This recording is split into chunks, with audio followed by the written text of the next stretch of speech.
Richie Z, and welcome to another episode of Automotive Heaven. We're back at the Gilmore Auto Museum in Hickory Corners, Michigan.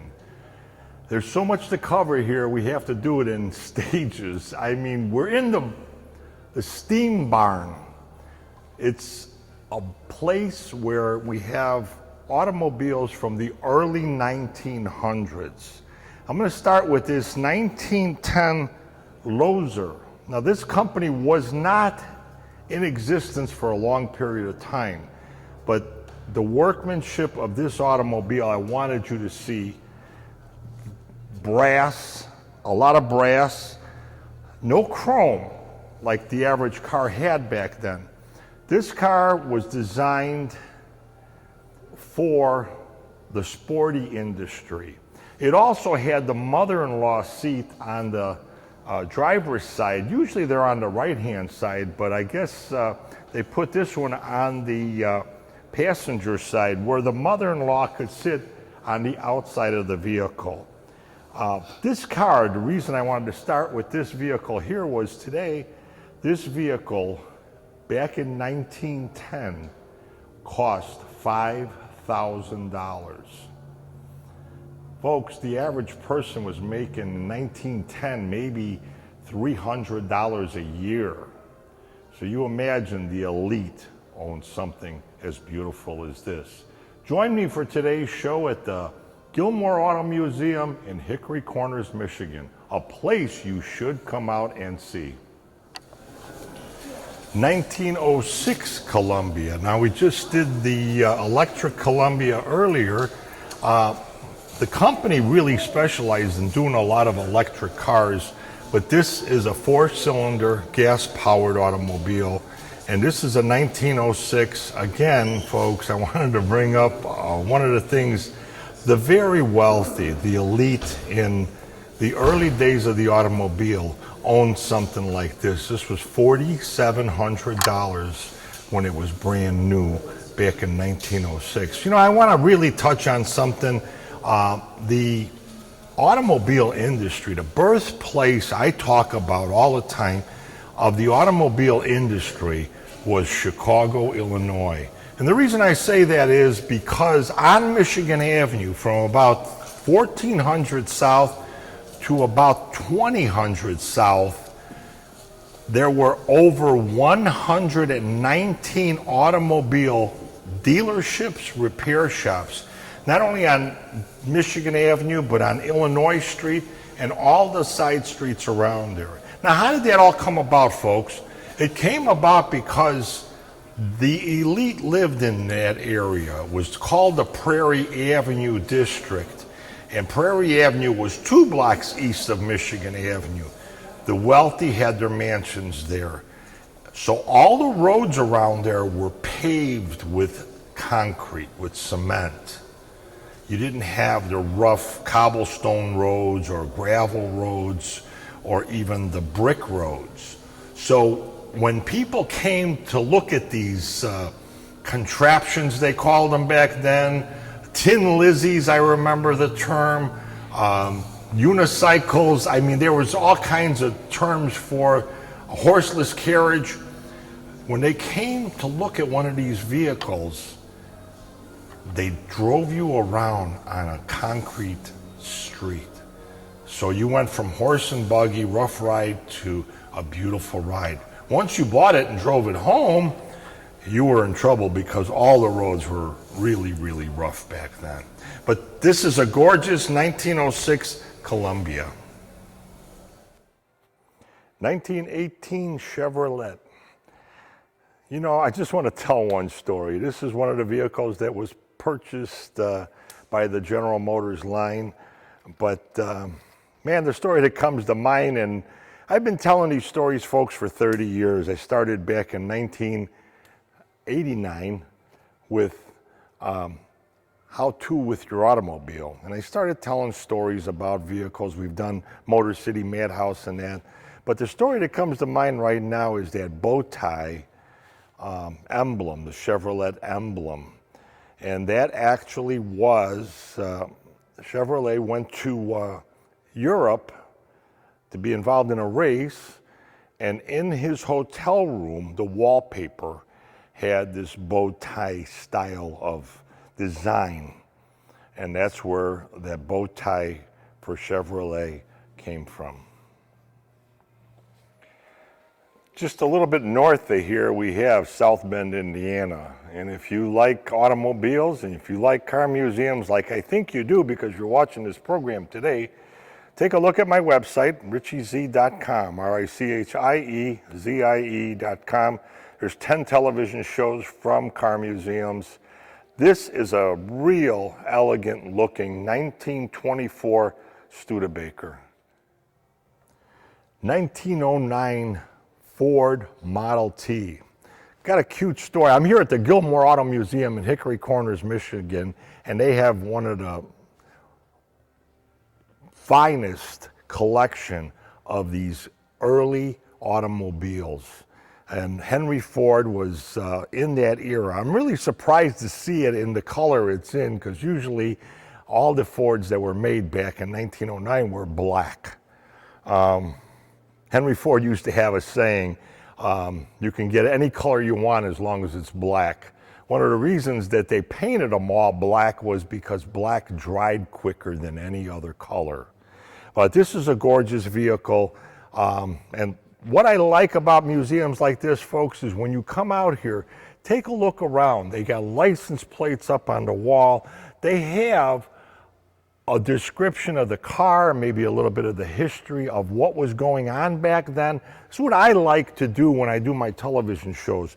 But this really caught my eye. Not only the red car, that kind of grabbed me, but the brass back here really, really attracted me to this display, because they started using brass in these vehicles back then, and it really made them look gorgeous. Early 1900s, Cadillac was on the market. It was part of GM's line. This is a gorgeous 1905 Model F touring car by the Cadillac Motor Division out of Detroit, Michigan. I like the idea of what they were doing back then. They have a completely all white tires on it. The color coordination is really something with the brass, the green color, the yellow pinstriping. But I want to mention one thing about Cadillac. The person that really made Cadillac what it became and it still is today was Harley Earl. And I just read something recently. You know, I love doing history and I look up stories. I'm Chicago's very own storyteller. In fact, let me tell you a little bit about myself before I go into Harley Earl's story. I'm Richie Z from Chicago, Illinois. I do the Chicago History and Automotive Heaven radio and television show. You're watching one of our shows right now. We're on YouTube, Facebook, Instagram, and my website. My website is at richieze.com, RICHIE, Z like in zebra, IE.com. Check me out. There's over, I think, 60 television shows on there, 10 shows from car museums. I know you're liking car museums if you're watching this right now, but we also have over 100 radio shows on the site. And like I said, I'm a storyteller, so whether it's automotive or Chicago or The Wizard of Oz, which is 100% Chicago, it's on the website. Let me get back to Harley Earl and Cadillac. You know, I read something just recently that I did not know about Harley Earl and the Cadillac story. You know, when Harley Earl came to work for General Motors as a designer, he actually brought the LaSalle to General Motors. He was part of the group that brought LaSalle to General Motors. So they had Cadillac, LaSalle, Buick, Oldsmobile, Pontiac. Well, they ended up discontinuing LaSalle like they're doing today, discontinuing vehicles all the time. And I just learned this. They discontinued the LaSalle because it was extremely high competition for Cadillac. And Cadillac at the time was their top line, their top car. And the LaSalle was the cheaper model. Buick was on that same level, but LaSalle was discontinued because it was a cheaper version of a Cadillac and it had way too much competition for the General Motors line and for Cadillac.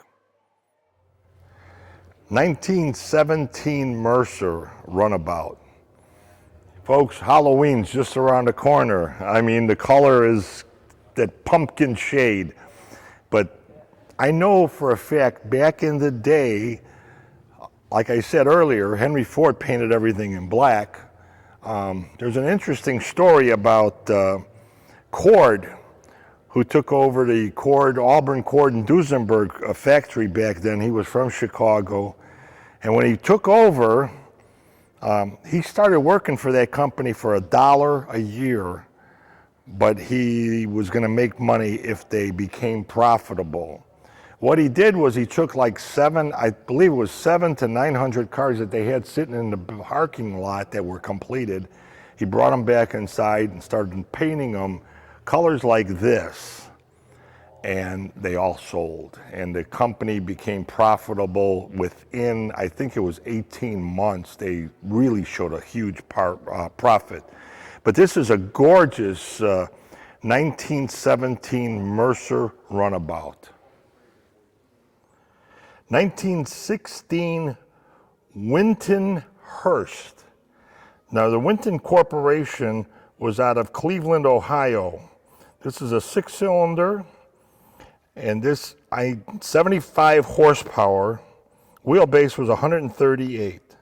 This vehicle cost $4,750 in 1916.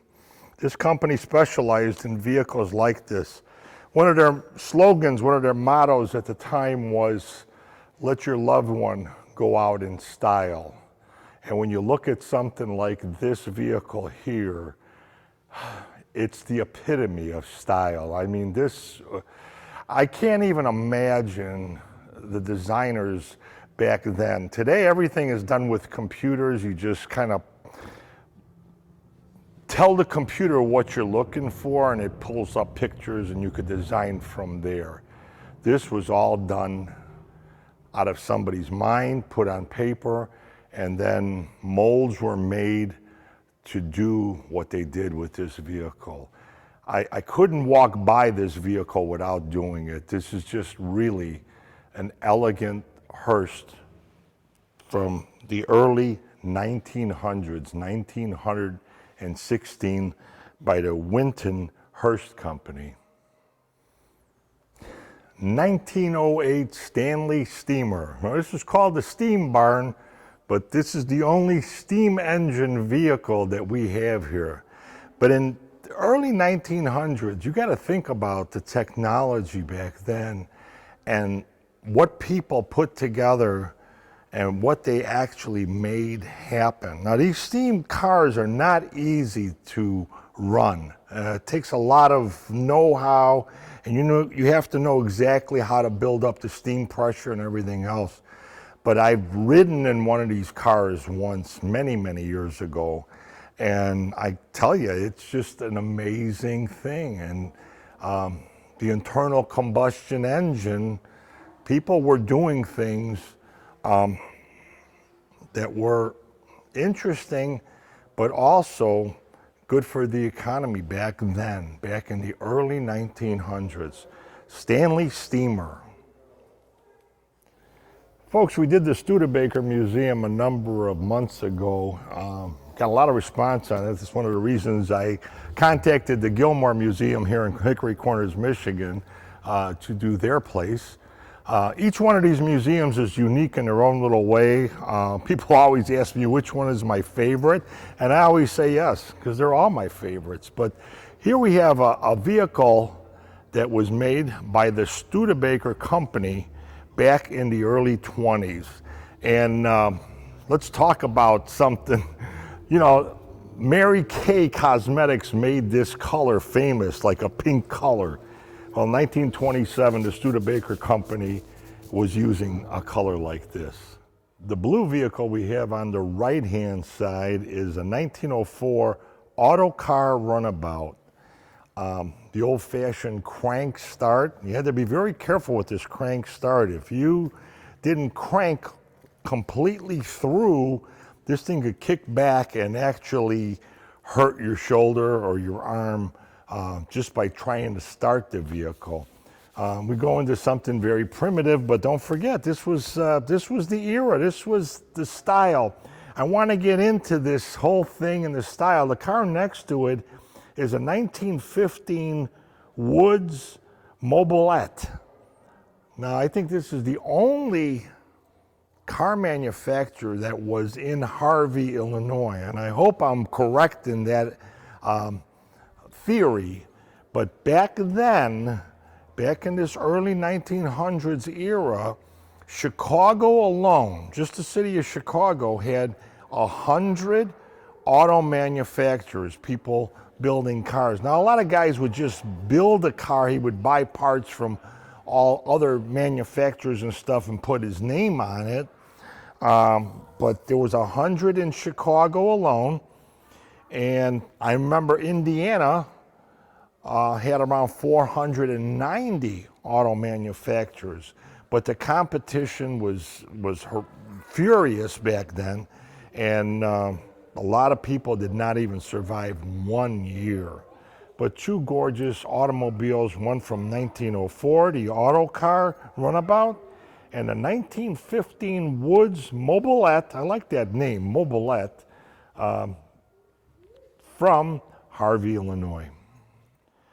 1906 Waltham buckboard vehicle. Now this was competition for Henry Ford. He was making vehicles, when he started with the assembly line, he was able to cut the time drastically, which brought down labor costs, which brought down the price of the vehicle.